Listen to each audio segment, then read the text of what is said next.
Yo, what's up sa inyo mga kaibigan? Welcome back to my YouTube channel. At syempre, this is me again, Teacher Kevin PH.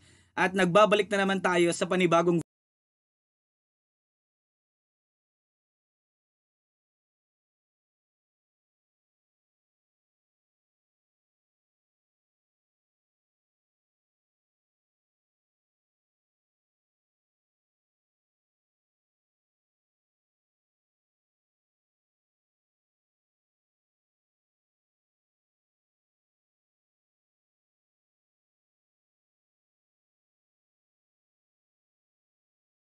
Right. Ngayon nga pag-uusapan natin kung paano nga ba natin aayusin yung problema natin sa Wi-Fi, no? Minsan nagkakaroon tayo ng problema na ang sabi walang internet option, walang Wi-Fi option dito mga kaibigan. Pag pinindot natin dito, wala, ang nagpapakita lang ay itong airplane mode. Walang Wi-Fi option. At ngayon, ituturo ko sa inyo kung paano yan ayusin mga kaibigan. We only have few steps. Okay?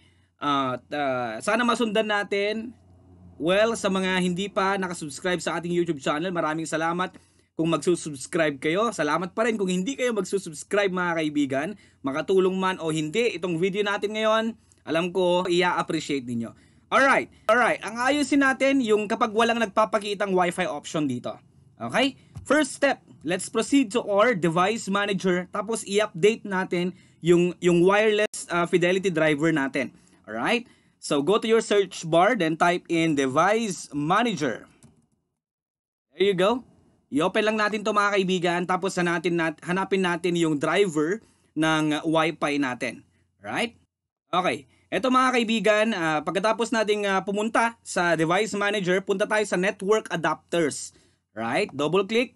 Tapos makikita natin dito tong Qualcomm wireless adapter. Ibig sabihin yan yung adapter o yung driver natin para sa ating Wi-Fi. Susunod, right click on this one. Tapos pindutin natin ang update driver. Click update driver. Tapos browse my computer for drivers. Right? Let me pick a list. Kasi meron na agad driver yan. Alright, pipiliin ko yung una.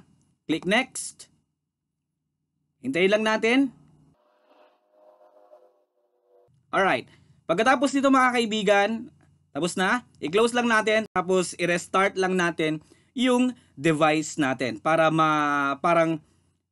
ma-accept yung changes. Okay. Next step mga kaibigan, dalawa lang ang step natin. Susunod, i-restart natin ang Windows Explorer natin. Paano yan gawin? Punta tayo ulit sa ating search bar. Tapos, search natin ang Task Manager. Right, there you go. I-open lang natin to mga kaibigan. I-restart natin yung ating Windows Explorer. Right? Hintayin lang natin dito.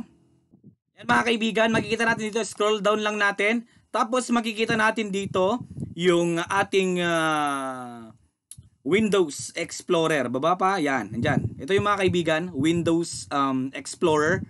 Click lang natin to. Tapos pindutin natin ang restart. Right? Restart. Yan na, nagre-restart na siya.